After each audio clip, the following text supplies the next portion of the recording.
us, and we're always glad to come and share with this enthusiastic crowd.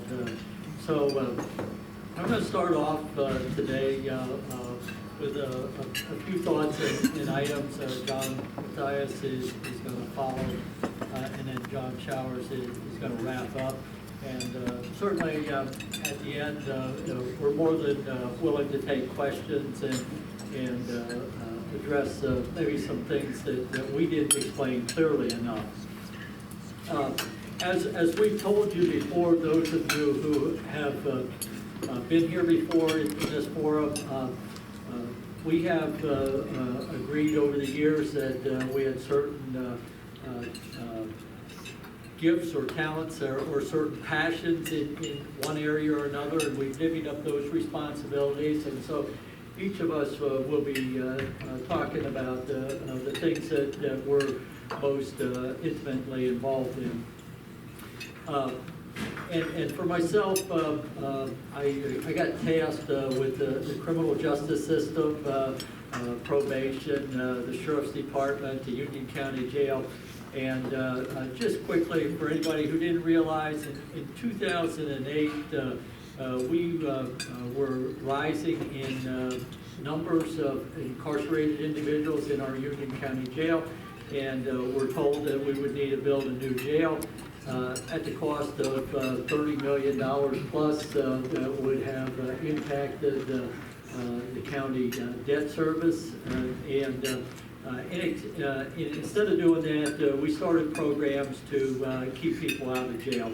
And those were the drug and DUI treatment court in 2008, 2010, and then in 2012, we purchased a property on Hafer Road where the community garden is, and we now call it the Union County Resource Center, and provide a multitude of services out there for individuals that have hit or impacted our criminal justice system, or who are at risk of doing that and have not yet entered the system.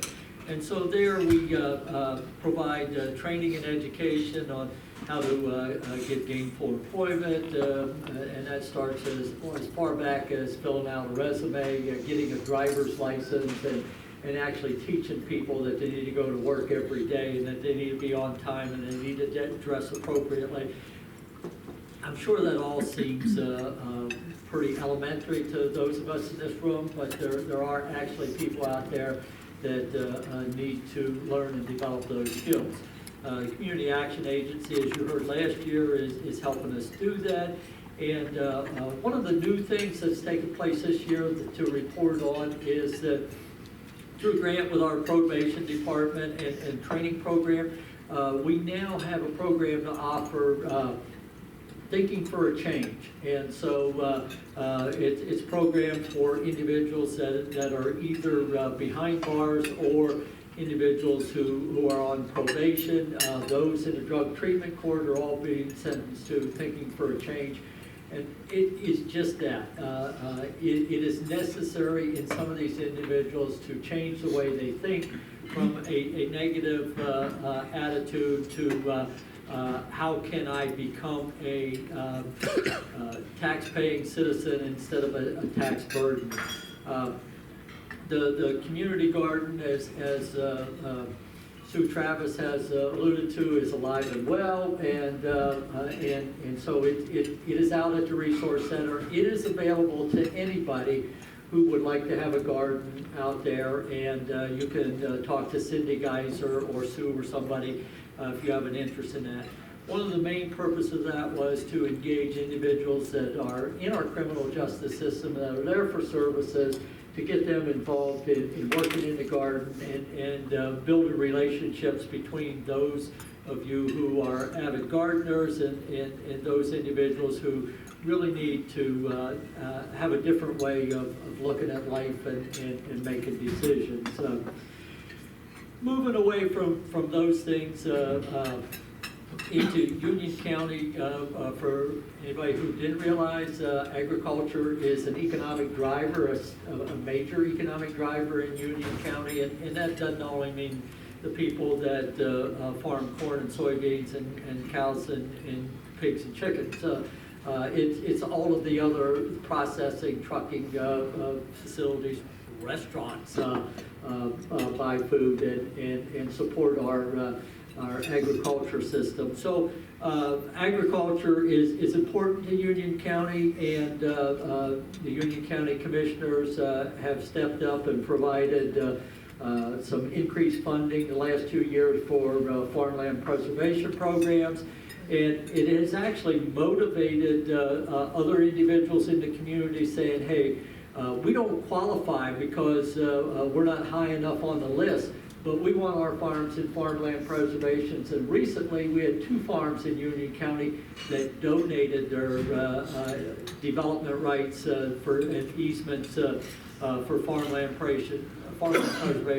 So that exchange was made for $1 per farm, and we are thankful that there is an interest in preserving farms in Union County. The other thing I'd like to talk about is something that Paul Mauger and I have talked about recently, but that I've known and been involved with in a long time in Union County. And in economic development, what many of you may not realize is we have a multitude of micro manufacturing companies in Union County. Eli Rife has patented and designed and builds, has a company building equipment for processing chickens that is sold as far away as Israel.